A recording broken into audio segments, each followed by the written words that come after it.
แผนกสาธารณสุขแขวงพงศลีสรุปการจัดตั้งปฏิบัติเวียกงาน6เดือนต้นปีและทิศทางแผนการ6เดือนท้ายปี2026ต้นเช้าวันที่12สิงหาคม2026ที่ห้องประชุมแผนกดังกล่าวทางแผนกสาธารณสุขแขวงร่วมกับโครงการ GSI จัดกองประชุมสรุปการจัดตั้งปฏิบัติเวียกงาน6เดือนต้นปีและทิศทางแผนการ6เดือนท้ายปี2026โดยการเป็นประธานของทานดร.ไสนุภาพสุจันทร์กรรมการพรรคแขวงหัวหน้าแผนกสาธารณสุขแขวงพงศลีมีผู้ตั้งหน้าจากห้องหมอแขวงหัวหน้าห้องการสาธารณสุขเมือง7เมืองหัวหน้าแขนงการที่เกี่ยวข้องและทีมงานโครงการ GSI เข้าร่วมท่านไสนุภาพสุจันทร์กรรมการพรรคแขวงหัวหน้าแผนกสาธารณสุขแขวงพงศลีได้กล่าวเปิดของประชุมจากนั้นท่านคำตุลเกณฑ์อินยลาภหัวหน้าแขนงบริหารได้ผ่านทางบทสรุปการจัดตั้งปฏิบัติเวียกงานสาธารณสุขรอบด้าน6เดือนต้นปีและทิศทางแผนการ6เดือนท้ายปี2026ซึ่งระยะ6เดือนผ่านมาการจัดตั้งปฏิบัติเวียกงานสาธารณสุขตาม7แผนงานที่กระทรวงสาธารณสุขวางออกนั้นสามารถสั่งรวมบรรดาเวียกงานที่พ้นเด่นโดยเทียบใส่ขาดหมายและแผนการได้โดยย่อความคืบหน้าการจัดตั้งปฏิบัติ14ตัวสิบอกในปี2026ที่ได้จัดการรายงานในระบบข้อมูลข่าวสารสาธารณสุขซึ่งสามารถสั่งรวมตัวเลขรายงานในไตรมาสที่2ปี2026อัตราส่วนเด็กน้อยลุ่ม5ปีมีหลวงสูงตามกว่ามาตรฐานปฏิบัติได้11ส่วนน้อยเทียบใส่คาดหมายปี2026แม่น14ส่วนน้อยของประชากรเป้าหมายอัตราเด็กน้อยลุ่ม5ปีที่มีขาดสารอาหารกระทันหันจอยผอมปฏิบัติได้ 2.60 ส่วนน้อยอัตราเด็กลุ่ม5ปีที่มีน้ำหนักต่ำกว่ามาตรฐานปฏิบัติได้ 7.74 ส่วนน้อยจำนวนเด็กลุ่ม1ปีที่เสียชีวิต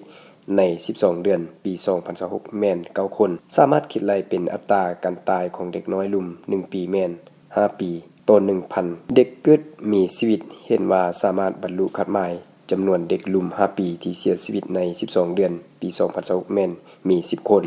สามารถคิดไล่เป็นอัตราการตายของเด็กน้อยลุ่ม5ปีแม่น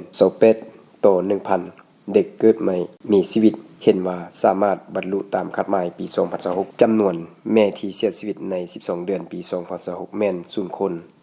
อัตราการเกิดโดยพิเศษแพทย์ช่วยปฏิบัติได้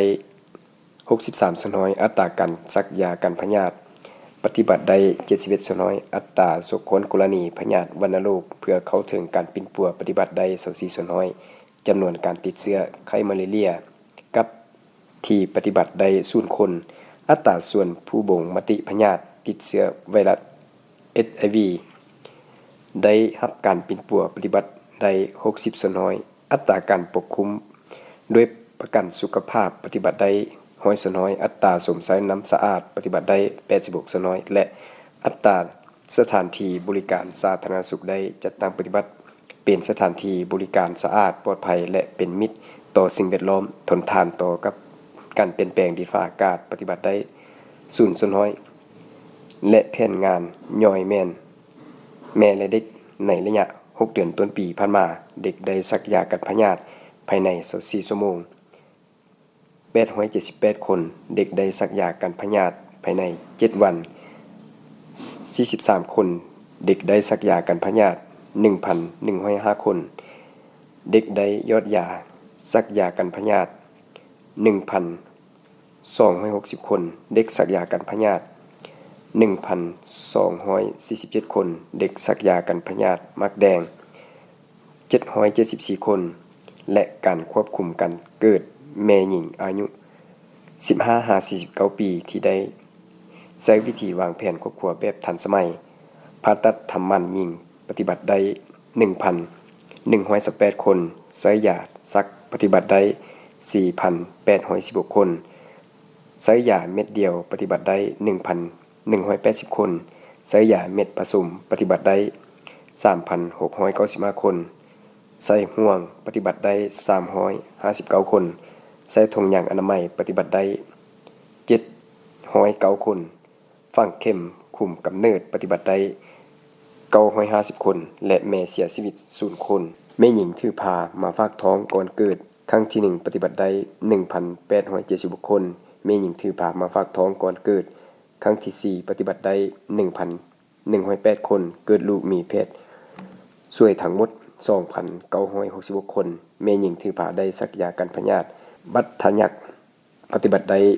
173 คนแม่หญิงวัยเจริญพันธุ์ได้สักยากันพยาธิบัตรทะยักปฏิบัติได้23 คนและกวดการตองเด็กหลุ่ม5 ปีเข้าในเวียกงานเคลื่อนที่เสื่อมสายครบสุดอยู่ในบ้านเขต 2.3 ได้ทั้งหมด 22,363 เทื่อคนได้ใจยาฆ่าแม่ท้องและวิตามิน A ให้แก่เด็กหลุ่ม5 ปีจากนั้นทางพรสวรรค์สุริยาวิศการแขนงบริหารแผนการเงินได้เสนอ14คัดหมายใหญ่2026-2030 ในแผนพัฒนาสุขศาลา5 ปีครั้งที่10ในปี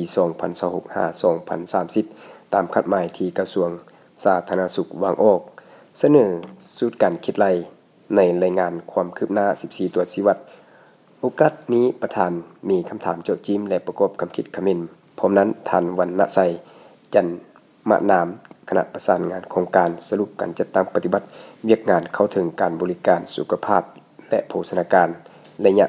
6 เดือนต้นปีและทิศทางแผนการ 6 เดือนท้ายปี 2026 ผลสำเร็จตาม 7 แผนงานซึ่งติดตามสุขยูเวียกงานสักยากันพยาธิอยู่คันเมืองและสุขศาลา1 ครั้งลงขึ้นไว้สักยาในจำนวนเด็กพลาดโอกาสในรอบปกติได้2รอบงบประมาณที่ได้รับ50ส่วนน้อยในปี 2026 จำนวน 25,609,184 กีบยอดยกมาจาก 2025 จำนวน 3,458,558 กีบรวมทั้งหมด 28,527,742 กีบใน 6 เดือนต้นปี 2026 รวมจ่าย 23,160,000 กีบยังเหลือ 5,367,742 กีบและนำเสนอแบบฟอร์มและเครื่องมือในการสร้างแผนงบประมาณแบบเสื่อมสารผ่านระบบโปรแกรม PBMIS ตึมอีก